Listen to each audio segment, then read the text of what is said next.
Hi everyone, good morning. My name is Sarker Asish. I'm an assistant professor of Florida Polytechnic University. This was my last PhD work. So I'll begin my presentation on classification of internal and external distractions in an educational VR environment using multimodal features. In a real classroom environment, teachers have a sense of audience engagement and action, such as eye gaze, body movement, and facial expressions. However, in a VR environment, teachers can't see students directly. Students could find many interesting objects in VR due to that caught their attentions. Students get distracted in VR due to stress, mind wandering, unwanted noise, etc. So according to real-world classroom situations, there are two types of distractions, internal and external. So internal distractions occur due to stress and mind wandering, and external distractions occur due to environmental factors, mobile ringtones, external conversations, dialogue sounds, etc. So prior studies found that students sitting at the front of a VR environment paid more attention to the virtual instructor and lecture materials than those sitting at the back. And they also found that VR class over 45 minutes could produce severe cyber sickness and distractions. So in our prior study, we used eye gaze data to detect external distractions, and we also used EEG data to detect internal distractions. However, our accuracy was not very good since we used only single data model. And we found that EEG and eye gaze data, both data models also actually used for emotion recognitions and attention recognitions and so many other applications as well. So these studies motivated us to conduct our study. So main focus of this study is to simulate internal and external distractions in VR environment and then classify internal and external distractions based on EEG and eye gaze data. And then we evaluated our machine learning, our models through cross-subject, cross-sessions, and gender-based group testings. So here is the experiment workflow of our environment. So we had pre-questionnaire and the briefing about the experiment, and then we set up the VR environment and then calibration process. And we had 2 different phases. In each phases, we had 4 different sessions. So we used phase 1 for internal distractions, and we used phase 2 for external distractions. So in each phase, we had 4 different sessions.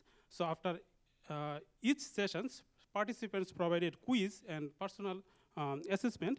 And at the end of this experiment, they provided post-questionnaire feedbacks. Since simulating internal distractions is hard to it's very challenging to simulate in VR environments, so we used biology environment to practice this internal distractions task for the participants. So the primary task was to watch these VR sessions, and the secondary task was to perform these internal distractions. And we used this cue to count how many times Avatar moves his body during watching these VR lessons. And we used 4 different components played together to played together all these components so that it makes more interactive sessions. And then we used solar panel environment to collect EEG and eye gaze data. So here's the data processing pipelines. So after collecting data, we processed those data, and then we used segmented 20 seconds window for the segments. In our prior study, we compared 20 seconds and 30 seconds window. We wanted to see how long these distractions actually stays after the distractions events. And we found that 20 seconds provides better result than 30 seconds window. So it means that these types of distractions do not stay longer time. And then we extracted different features from EEG data and eye gaze data, and then we used early feature fusion approach for combining these data models, and then we applied deep learning and machine learning model for these 2 types of classifications. So these are the internal distractors we used in our environment. So we picked randomly one of these distractors and appeared in different sessions. So participants' main task was to watch these sessions, and when instruction appears to start this internal distraction phase, they perform these secondary tasks. So these are the external distractors. So we used a mobile ringtone, audio conversations between 2 peoples, and dialogue, random dialogue played to distract students, and then doors opening and closing sounds, and then simulated camera glitch to create distractions. And all of these distractions actually appear randomly in different PR sessions. So we collected data from 27 participants, 17 of them are male and 10 of them are female, and here's the demographic informations. So participants' task was to watch 4 different sessions of BR class, and then responded to a quiz questionnaire after each session. They also provided feedback for the internal and external distractions events. So we wanted to see if participants had any distractions or not in this experiment. So based on pre and post questionnaire ratings, we see that participants were distracted or they have distractibility during the experiment. And then we used 4 different machine learning and deep learning models. We found that the prior researchers also used these models for multimodal classifications. So we used these 4 models, and then we extracted 3 different feature sets. So we use 1D CNN LSTM model for raw data, and 2D CNN requires image data, but we have tabular data. So prior researchers also developed a method to convert raw data to image data. So we use that method to convert our tabular data to image data, and then feed into 2D CNN models. And then we extracted statistical features from each window. And then we use those features for these random forest and KNN models.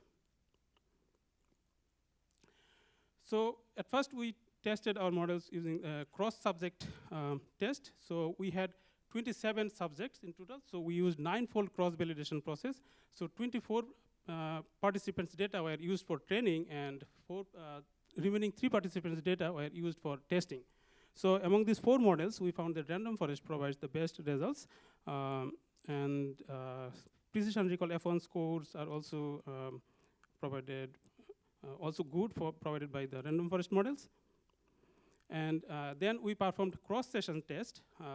We wanted to see how we can generalize the process. Since we had 4 different sessions, so we trained the model using 3 sessions data, and then remaining sessions data was used for testing.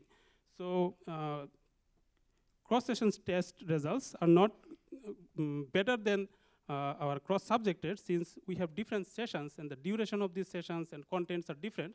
So that's why we see that cross-session tests are not that much good. But among these different models, we found that random forest provides compared to better result than other models.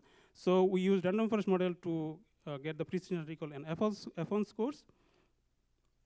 And among these 4 different sessions, session 1 and session 4's data actually provided better than the other sessions.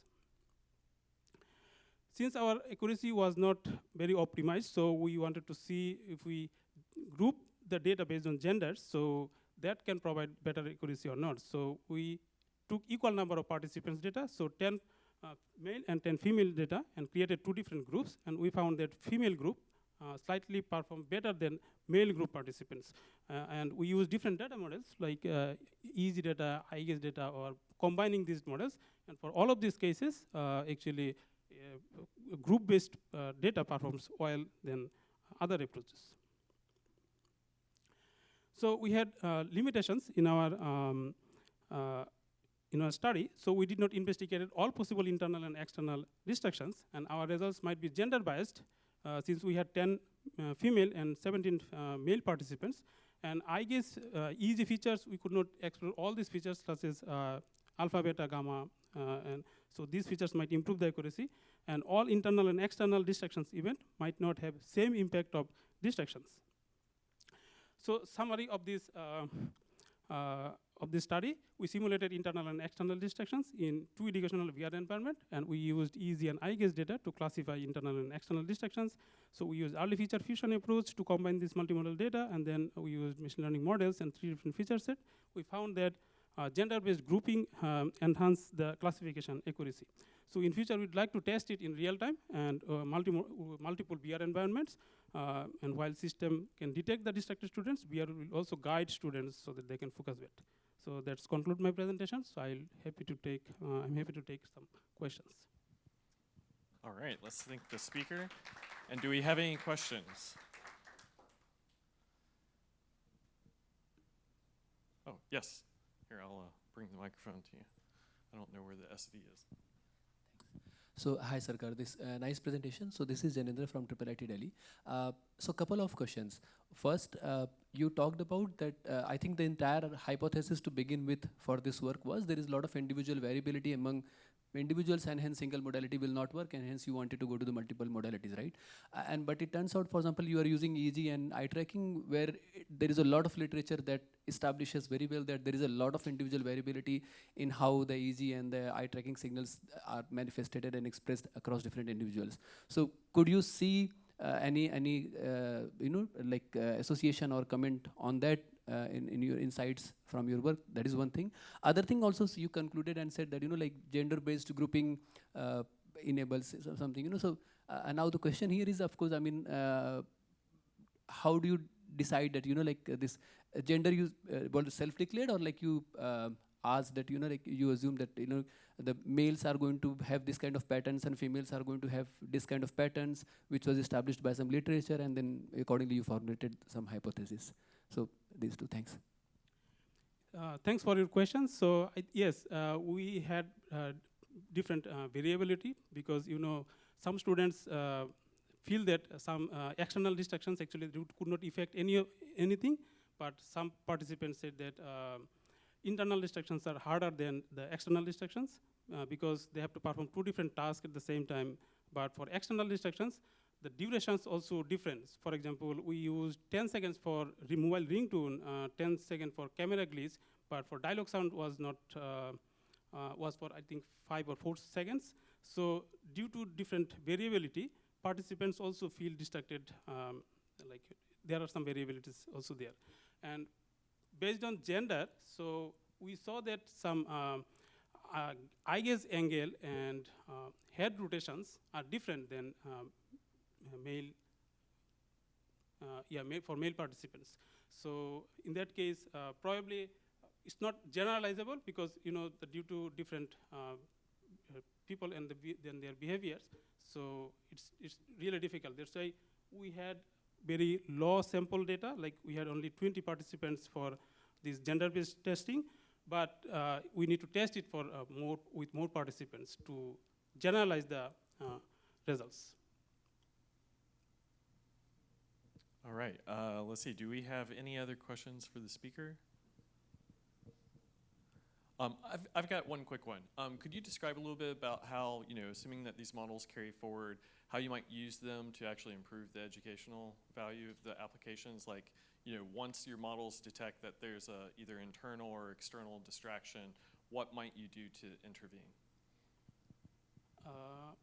So to understand the questions, like after detecting the internal or external distractions, what's the next steps? Correct, like how? In real time. Right.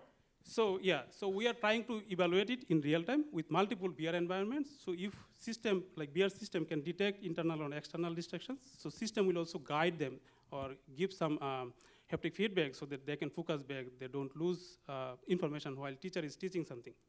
Okay, or pause the screen, like pause the VR sessions for a moment so that students can focus back and then start the process again. So that's our future work. So we'll try to integrate it in real-time environments. Awesome, that sounds great. Thank you very much. Let's thank the speaker again. Okay. Yeah, go ahead. Okay, so our second presentation is actually going to be a video. The presenter is on Zoom though, so we will be taking questions after the video. Oh, you've got the video? Yeah. Okay. And that's the one. Yeah. Okay. Cool. Awesome.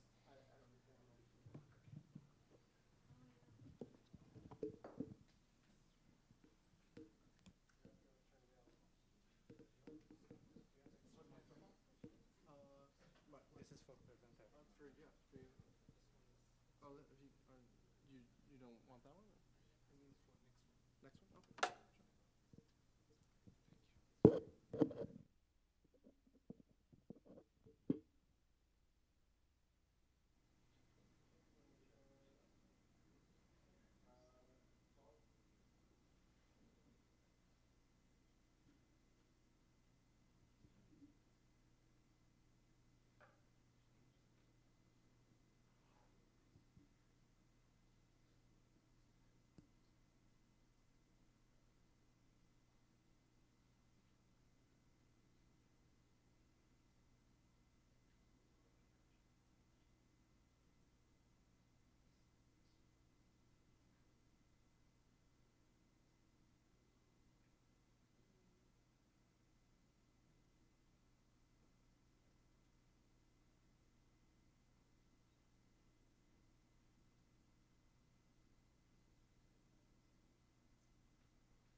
Listing your vacation rentals on Booking.com.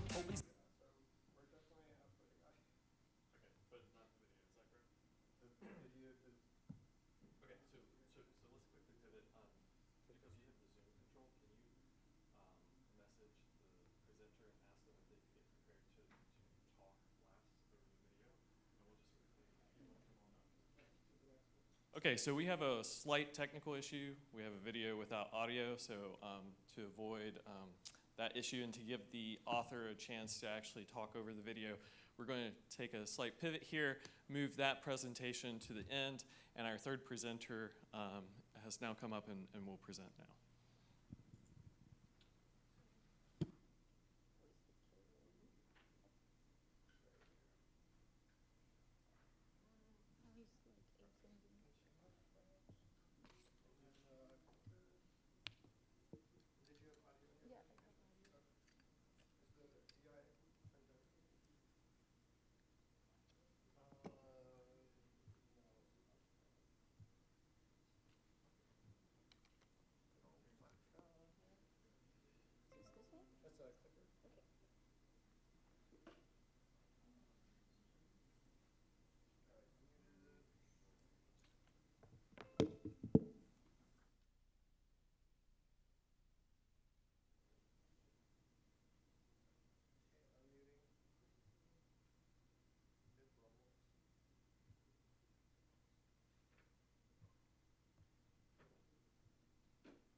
Well, hi, I'm Edurne Bernal from the University of Zaragoza. I'm from the Graphics and Imaging Lab, and today I'm going to present our work on audiovisual saliency prediction for 360 video.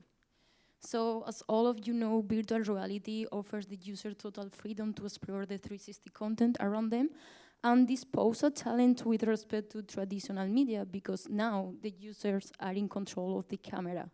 So in order to create an immersive experience, we need to understand where people are going to look, like the visual attention of the user. Predicting where users are going to look has multiple applications, like for instance, we can use it to alleviate the storage and computational requirements by the use of techniques like foveated rendering. We can also use it to design better content for VR. We can use it to study product placements or even to generate avatars that realistic mimic the eye movements. But for all of this to be possible, we first need to be able to predict visual attention. So in this work, we focus on 360 video as our virtual reality content, and we are going to represent visual attention through saliency. So given a 360 frame, we can obtain a saliency map like this one, in which the yellowish colors represents a higher probability of the users looking at those regions of the 360 scene. So numerous approaches have attempted to predict saliency before. However, they mostly focus on visual information, but visual attention is more than just visual information. So if you look at the previous example, why almost all the users are looking to the girl in the middle, right? So the answer to this question is in the missing information. Since in 360 videos, we usually have a spatialized sound, and in this case, the girl is singing, so it makes sense that people look at her. But if we use a visual saliency prediction that only considers visual information, we are going to obtain a saliency map like this one, where multiple persons are highlighted as salient. So we need to create a model that that receives information both from audio and from video. So this is our goal of our project. We want to create a learning-based model for saliency prediction, in this case, audiovisual saliency, in 360 videos with this spatialized audio. And for that, we are going to focus on extract accurate audiovisual features from the video, and also we want to encourage the model to learn both from audio and from video. And we are going to do that with an audiovisual loss function. So our model has this encoder-decoder approach. So we input the 360 video and the audio in the shape of first-order ambisonics, and we can obtain the saliency map for each frame. So let's have a look into the encoder. We extract different features from the data. So for the audio part, we first extract directional features. Since audio is often specialized in VR, we need to tell the model where the audio is coming from. And the second feature that we obtain from audio is semantic information, semantic features, because bear in mind that not all sounds are equally important. It's not the same, the ambient noise that a person talking to you. So we need to provide the model information about what type of sounds are in the scene. And finally, of course, we have the visual features, since they are the primary source of information when we talk about visual attention. So we fuse all these features together in our audiovisual fusion module, and then we can obtain these audiovisual features. So I'm not going to explain all the modules in detail. I'm just going to focus on the most important ones. You can look for the information in the paper. So let's go first with the directional features.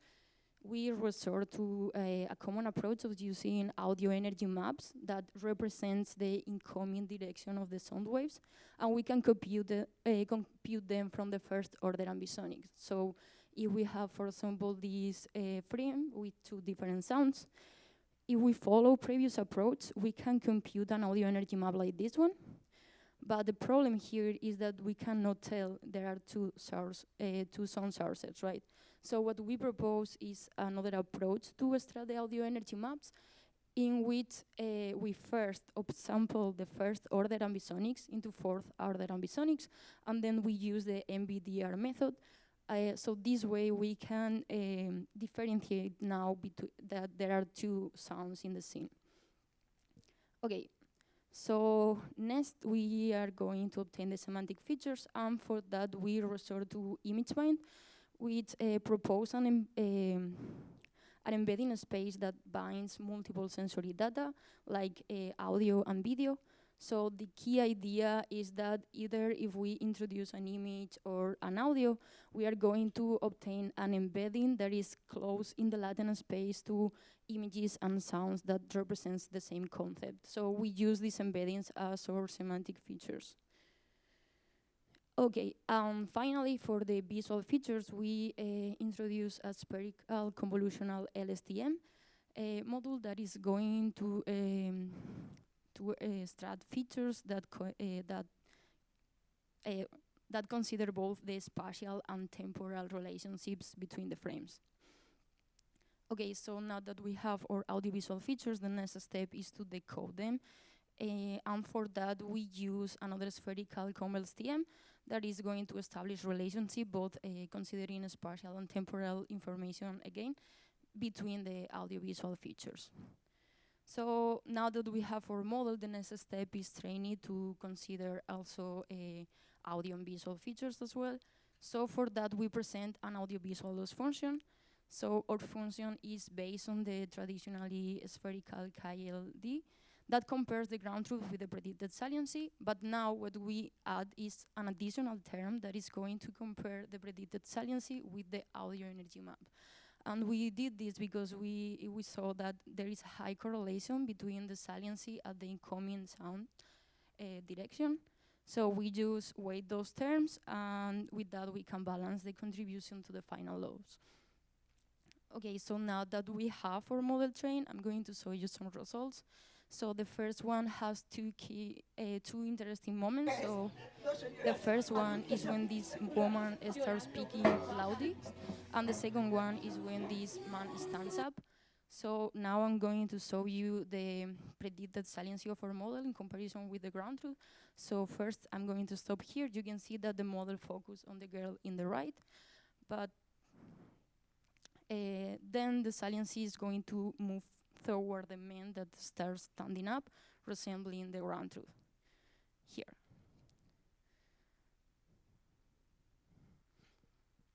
Okay, so more samples. Now we are going to compare with previous works. So in this video we can see multiple regions of interest. They are also producing some of the noise. Okay, and here is the comparison. I'm going to stop again so you can see better. So previous approach either have a high center bias or misplaced completely saliency, what our model better resembles the ground truth. And this is consistent for the rest of the video. As you can see here, so another sample in which we have now multiple regions of interest again and also a lot of noise. And here's the comparative with previous approaches. So as you can see, our model outperforms previous approach and is the one that better resembles the ground truth. Okay, so we also perform quantitative comparisons. Of course, we compute a bunch of metrics, and we saw that we outperform previous approach. But if you want to look at for more details, you can see the paper. However, our model also presents some limitations, of course. So although we can manage small or middle reverberations, like the one that you can see in the right, so you can see that in the audio energy map there is an analogous blob. This is because the sound is reverberating, but our model ignores that part of the scene, so it knows that it's a reverberation. However, if we have scenes with like strong ambient noise and we don't have like clearly visually salient regions, our model tends to overestimate saliency to larger regions. Okay, so just to conclude, our approach ensures that the audio features that we extract are accurate and informative, and we do that by extracting from audio directional features with the help of our enhanced audio energy maps. We also provided semantic audio features that are close together in the latent space to the visual features. And additionally, we have trained our model with an audiovisual loss function that helps the model to learn both from audio and video. So for future work, we aim to explore new novel approaches or newer approaches to extract semantic features. We also want to expand our training dataset because currently we're using the larger dataset available at that moment, but we need more data to be able to better generalize to more complex audiovisual interactions. So here you have our webpage. We have a lot of results there. We have also the model and the code, and also the dataset is completely available. You have a lot of data. You have the 360 videos, the ambisonic audio, and also you have depth maps and so on. So please take it if you are interested. So thank you for your attention, and I'm open to questions. All right, let's thank the speaker. Questions from the audience?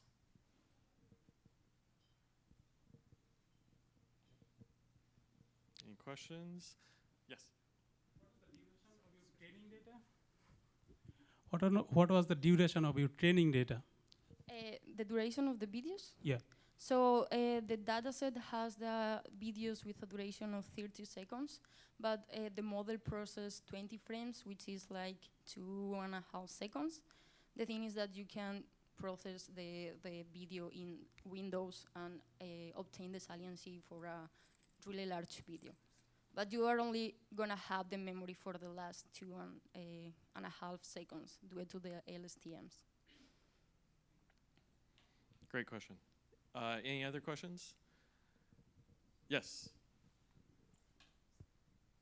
So hi Edurne, nice presentation and wonderful work. So just one clarification question. So basically for the ground truth you said, like the ground truth was, how did you avail the ground truth? I mean, maybe it's a silly question, but for my knowledge, I'm not able to get how do you get the ground truth for the saliency maps in this kind of audiovisual data? So the ground truth comes from the dataset. The dataset use They record with an eye trackers the gaze data and then just compute the ground truth from that.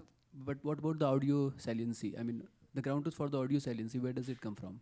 Yeah, it comes from that, but because the videos in the dataset have both audio and video, so users were listening to the spatialized audio as well as seeing the videos. So the saliency maps that we have, they consider audio. They are audiovisual saliency maps.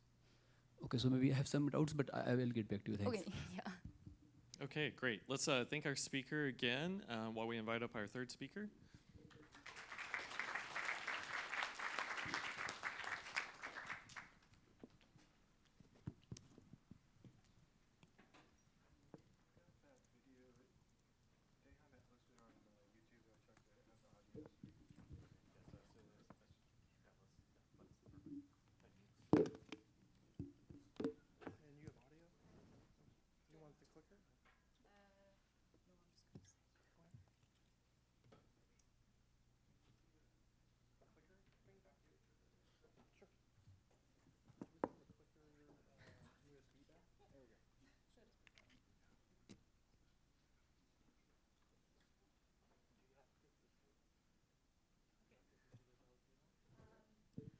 Hi, my name is Pejman, and as you can probably tell, I'm not Gang. Gang is quite sick and lost his voice, so I'm trying to present our work here for him. So I'm going to apologize in advance because I'm just going to sit down and mainly read his notes for this presentation. This is work that we've done back in Glasgow. Gang's now in Bath as a lecturer, and I'm in Toronto. So this work is on detecting in-car VR motion sickness from lower face action units. So before I begin, I want to give a quick estimate about the market value of VR applications in different sectors. So we have VR healthcare, VR education, but one of the main sectors is VR use in vehicles, which is estimated to have 14 billion by 2027. But if you've ever used VR before, you know some people get motion sick in VR, and now if we're putting people into an environment where there's physical motion as well, there's even going to be more motion sickness. So this is why we're looking especially at this kind of scenario. And how are we measuring VR sickness so far? So mostly we're using subjective measures, so questionnaires and rating scales, but there's also some objective measures that are being used. Neuronal measures or physiological measures such as EEG, FNIRS, eye tracking, heart rate variability. And the two that we are focusing on for this study is gaze tracking and facial expressions. And the main reason why we're doing this is because they're non-contact. So if you've ever used EEG, you know there's a lot of gel involved. It's a long setup, and these are very easy setups. And most importantly, they're built into most modern VR devices. So these are easily usable measures. And there is already some built-in facial action coding systems from Apple, the ARKit and the Ekman's facial action coding system. So there's pre-existing data sets that can be used for this.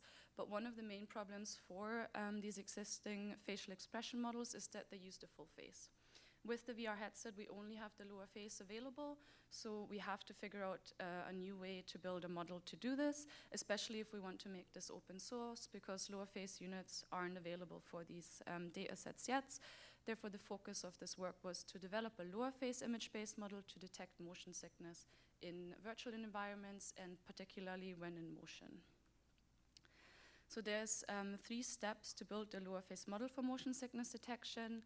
Step 1 is to generate synthetic lower face images of virtual avatars in an acted facial expression study to build a model to estimate the lower face action unit intensities.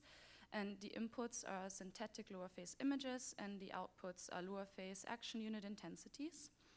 And in a step 2, we collect lower face images of real people in a real motion sickness study that we run in our lab. And this is to build a model to estimate motion sickness scores. Here, the initial inputs are lower face images of real people that ran through our study, and the final outputs are our motion sickness scores.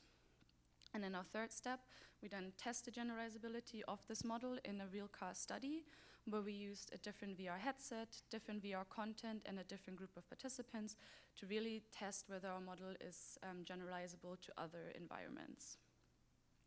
So for the first step, regarding the synthetic images, we utilized the database generated by HP, where HP researchers first generated action unit intensity based on the full face of real people who were expressing and acting emotions, and they then remapped them on avatars wearing virtual VR headsets so that only the lower faces were visible. These are referred to as the synthetic lower face images, and ultimately, based on HP's technical notes, we utilized MobileNet v3 and deep neural regression to build a model that estimated lower face action unit intensities, and the results show that the estimated action unit intensity achieved significant Pearson correlation with the ground truth. So you can actually use just the lower face to also measure the impressions and the emotions of people. And in the second step, this is now our original work, where we used our rotating chair to induce motion sickness in participants. The rotating chair performs jaw rotation, so it spins around the jaw axis, and we also had people in virtual reality where they were engaged in a VR tunnel travel task, so they experienced both physical and virtual motion that wasn't matched with each other, inducing quite a lot of motion sickness in participants. And we mapped the motion of the chair on a drive through Glasgow city centre, so the intensity of the rotations, the speed of the rotation, and the duration in between the rotations were mapped onto this city drive, just to try and mimic what movements would be like in the car. To estimate the motion sickness scores, we had 3 physiological measures. So the headset that we used was the HP headset, which allowed us to record not just the facial units, but also had eye tracking, pupillometry data, and heart rate variability data, which allowed us to compare the facial units with these other measures as well, which have previously been related to motion sickness. So when we look at the results for this, we found that the support vector regression showed that the lower face action unit, particularly the right dimple, was the best indicator for motion sickness in participants. It outperformed heart rate variability and pupil diameter for each eye separately. But as you can see at the bottom here, the best measure or the best prediction was when we took all of the lower face action units plus pupil diameter of both eyes together. What does this mean? Why is the right dimple a good predictor of motion sickness? We aren't quite sure, because the right dimple seems to be looking like a smile, as you can see in these images. So we think that this is a struggling or miserable smile that people perform when they experience motion sickness. Because the 3 participants that you can see in these images experience quite severe or moderate motion sickness, and we don't think that they actually enjoyed the experience at that point, so it seems to be a reaction to experiencing motion sickness. So in our final steps, our real-world test, we took this model and we put it into the car. So we conducted a study using VR in a real car environment. And we collected lower face action units from 20 participants and put those data in the rotating chair study-based model to test its generalizability. And these two setups varied quite extremely. So we designed the study using a different headset. So instead of the HP, we now used the Pico 4 Pro. The VR application was completely different, so there wasn't a tunnel travel task anymore. We now had a city landscape in the background while participants were watching a video. And also the time points when we recorded motion sickness were quite different. In the first study, we recorded the FMS every 3 minutes. And in this study, participants could continuously rate the motion sickness on the FMS scale. And we had a completely different data set with different participants. We also had 2 different cars, and this is interesting because we found different results for the different cars. So for our SUV condition, our model didn't perform well at all, so there were no significant correlations between the estimated and the ground truth of motion sickness. However, we found that for our second car, there was a significant correlation when we used all of our lower face action units together, that was able to predict motion sickness. So it wasn't just the right dimple anymore, but it was all of them together that were able to predict it. So what our takeaway message is So in a lab environment, we found that lower face action units, in particular the right dimple, is the best indicator, even compared to heart rate variability and pupil diameters. However, we weren't able to replicate the success of the right dimple in a real-world test, even though we found that lower face action units in general were able to predict motion sickness, even when in a car. And our model showed better generalizability in an estate vehicle compared to an SUV. We're not quite sure why this is, but that's what we found in our study. So if you have any questions, Gang is right there, so hopefully he can answer them for you. All right, great. Let's thank our presenter. Do we have any questions? I think we have one in the back. Yes.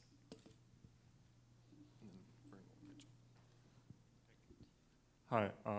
For the this is very nice presentation, and this is a very interesting approach to measure cyber sickness. My question is, you collected your training set using, if I understand correctly, using visually induced motion sickness, but you measure that in real car, which means the motion is the sickness is caused by physical movement.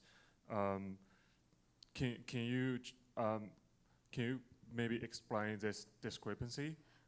So in the in-lab study, there was also physical motion. We had the rotating chair, so participants experienced both physical and visual motion. It wasn't quite the same as in the car. There was no linear forward motion, but there was rotational motion. So that's why we think it should relate to the in-car study as well. So it's like virtual translation plus physical rotation. Yeah, so okay. the virtual task is the tunnel travel task, so there's a lot of linear forward motion, which in itself induces cyber sickness, and then we also have the rotations which don't match the visual motion at all, so there's quite an extreme mismatch between visual and physical information. All right, I think we have one more question. Yeah, thanks so much. Bernard Rodriguez, I'm Fraser University up in Vancouver. Great presentation, super interesting. In my own experience in looking at facial expression, it depends a lot on the participants and the culture you're in. Like in some cultures, there's like nothing, and in others a lot more. So how much does that depend on it? Also of people actually knowing that they will be observed, like being at a individual situation or social situation where there might be reason to do facial expressions. I'm sorry. Yeah, the participants, they know they will be observed. So have you tried not telling them? Yeah, no. We have told them they will be observed because we have the consent informed. Yeah. Mm-hmm. I think ethically we're not allowed to not tell them that they're being observed. Yeah. We have to let them know what measures we're recording, which makes it harder. So I'm basically wondering, it would be amazing if we could use facial expressions. I'm just wondering, like, okay, is that a generalizable technique? Because it seems like people might or might not kind of facialize, or whatever the term would be. I think that could also be the reason why we didn't find good results for the second study, because the content was very different.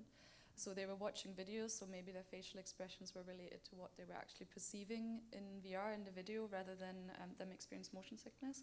So there's a lot of other things, obviously, that can affect what happens to their mouth, if they're smiling. If you have social VR applications, you might be talking, so that can affect it.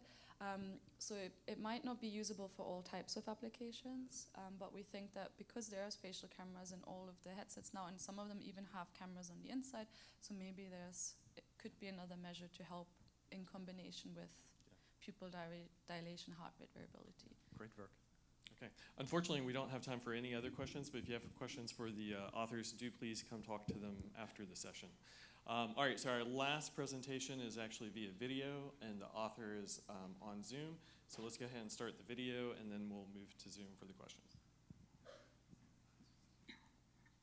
Hi everyone, my name is Martina, and today I will be presenting our latest study on the ethical implication of using augmented reality in everyday settings, specifically in grocery shopping. The study is titled, From Redirected Navigation to Forced Attention, Uncovering Manipulative and Deceptive Design in Augmented Reality Through Retail Shopping. In the near future, ubiquitous augmented reality will allow virtual content to seamlessly blend into our daily lives. These applications won't just sense and understand our surroundings, but they'll also have the potential to manipulate how we perceive reality on a personal level. When thinking about where such technology might be exploited first, one of the most obvious places is consumer shopping. Consumer shopping is a prime economic activity that experiences intense pressure from stakeholders to influence purchasing decisions. Already, consumers are subject to a range of tactics, from physical and digital advertising bombardment to store layouts designed to keep them inside longer, to loyalty scheme and customer cards, and the list goes on. In this study, we focused specifically on supermarket grocery shopping. It's a routine, everyday activity where supermarket chains can exert significant control over both the physical and digital shopping experience. Understanding how AR can be used to manipulate or deceive users for the benefit of third parties is crucial. Given how much manipulation already exists in real-world shopping, it's not hard to imagine that stakeholders like supermarkets will seek to exploit ubiquitous AR. And that's why in this study, we explore the risks and consequences of AR-driven manipulation and deception in supermarket shopping. To do this, we recruited 20 participants for an online speculative design study. We paired experienced XR users with frequent shoppers to design and refine scenarios that highlight deceptive or manipulative uses of AR. To kickstart a discussion on unethical e-commerce practices, we first introduced participants to the concept of deceptive designs. These are tactics used on websites and apps to trick users into doing things that they didn't intend, like buying unnecessary items, signing up for unwanted subscription or newsletters, or changing their settings without realizing it. We used the latest classification provided by Gray et al. In 2021 as a baseline for describing and classifying the deceptive scenarios participants will create throughout the study. To ensure we capture the use of AR throughout the entire shopping experience, from entering the store to making a purchase, we divided the study into 3 phases, aligned with the stages of the customer journey based on the IDA model. Participants were asked to create scenarios for each of these phases, imagining the customer navigating the store during the navigation attention phase, deciding between products in the interest and desire phase, and completing their purchase in the action phase. As mentioned earlier, each session involved 1 expert XR user and 1 frequent shopper. Here's how the sessions were structured. We started by introducing the study and key concepts, including AR, deceptive design, and the customer journey. Next, participants had 10 minutes to individually complete a template describing a scenario in which shopper behavior is manipulated using AR. Following that, the researcher facilitated the discussion between the 2 participants, encouraging them to share their thoughts on each other's scenarios. This process was repeated 3 times, 1 for each phase of the customer journey. In total, we collected 58 scenarios. We collected many results, but due to time constraints, I'll focus on the most interesting ones. Let's start with the stakeholders. Most scenarios targeted generic customers, but 6 scenarios specifically focused on vulnerable customers, such as parents and young people. In one unique scenario, the manipulated party was a small family unit, a mother and her children. The manipulation indirectly targeted the parent by using the children as emotional tools or as nagging elements to persuade them to purchase what they wanted. In the next few slides, I highlight the results based on the deceptive design classification we used as a baseline. The majority of scenarios manipulated the user interface by favoring certain action over others, or monopolizing the user attention with visual and auditory elements, as shown in the picture. In 13 scenarios, AR was used to obscure certain products, making it harder for the customer to choose specific items. For example, some products were hidden behind ads or blurred out entirely. This is what we refer to as obstruction. In 7 scenarios, customers were forced to perform specific action to continue their shopping experience. For example, the app might annoy the customer with a persistent sound until they interact with the promoted product. Or, another example, navigation will only work if the customer followed the suggested path. In 8 scenarios, we observed personalized emotional manipulation or social pressure. For instance, a child could be shown a playful augmented visual to encourage them to nag their parents into buying a toy. Other examples included the use of emotive avatars, either joyful or heartbroken, to provoke guilt or happiness in an attempt to influence a purchase. In other cases, the customer's weight data was used to push healthier product option by de facto fat-shaming them. In 3 scenarios, the app was designed to hide or obscure information, such as by concealing part of the metadata about a product. But now let's talk about the exciting stuff. One of the most interesting findings from our study was the discovery of 4 new patterns specific to AR. The first is redirected navigation, where AR intentionally misguides or tricks the customer into following a less efficient path throughout the store. This elongates the shopping experience, exposing them to more opportunities for manipulation. Next is delay and detain, where the app exploits controllable delays, such as waiting in line, to force exposure to additional stimuli. For example, while waiting, the app might suggest trying on virtual makeup with an option to add it to the cart later on. Next, we have attracted, directed, and forced attention shifts, which occurs when AR leverages gaze fixation and 3D visual or auditory cues to capture and hold the customer attention. In the supermarket context, this often involves directing focus to specific branded items, such as making one brand of cereal stand out visually more than others. Finally, there is reality interference, which parallels the real-world concept of interface interference. These patterns often use spatiality, rendering AR prompts that were aligned with real-world elements or overwriting existing product labels. These scenarios commonly showed additional metadata or supplementary information about certain products. When we consider the customer journey, we observe distinct differences in the types of AR manipulative and deceptive design applied across each phase. In the navigation and attention phase, the design primarily aimed to manipulate the customer ability to focus on the items around them. This was achieved either by using attention-grabbing visual elements or by controlling the customer's path throughout the store. During the interest and desire phase, where customers decide between products, the strategies were focused on persuading them to choose one product over another. This was done by capturing their attention and maintaining it on the targeted item, often throughout selective enhancement or visual intrusion. One key observation is that although both the navigation and attention phase and interest and desire phase focused on manipulating attention, the nature of this attention shift differed. In the navigation and attention phase, attention shifts were stimulus-driven, using visuals to grab attention. In contrast, the interest and desire phase relied on goal-driven shifts, employing informative prompts like healthier products metadata or emotional manipulation such as sad emojis for neglected items. Finally, in the action phase, most scenarios took advantage of waiting times in the queues before payment. This design leveraged the fact that people dislike that time by offering activities that might prompt them to add last-minute products to their basket. After presenting a summary of the key results, I want to focus on one of the most interesting insights we discovered during our analysis. Surprisingly, most of the scenarios used manipulation techniques rather than deceptive ones. Now, the key difference between these two is that deception involves misleading someone or causing them to believe something false, while manipulation is more about influencing someone's thoughts or action for personal gain. This finding suggests that in retail and marketing, it's generally more effective to focus on influencing customer behavior throughout manipulation rather than resorting to deception. This could be because successful marketing relies on building a strong relationship with the customer, encouraging them to return. Plus, deliberately misleading customer is often illegal, as it's considered an unfair commercial practice. Based on this, we propose that for AR and XR technologies, a more fitting term might be manipulative and/or deceptive designs. We identified several ways AR can be used unethically. Many scenarios raise concerns because they exploit personal data to influence emotions, tapping into insecurities, social pressure, or a sense of responsibility.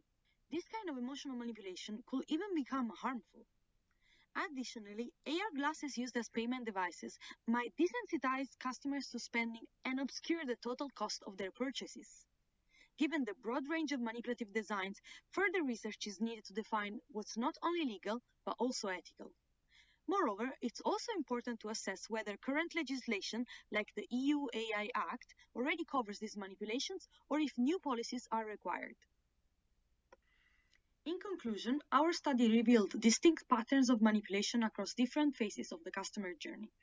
We identified a range of techniques that could be used to influence shoppers, including the use of emotional tactics and personalized ads.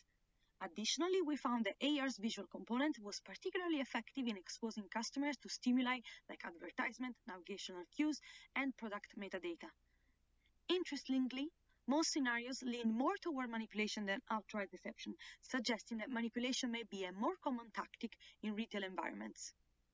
Overall, our finding highlights the risks posed by AR, manipulative, and deceptive design in grocery shopping, particularly the potential economic and privacy harms, and how these designs could shape customer behavior. Thank you for the attention. Any question?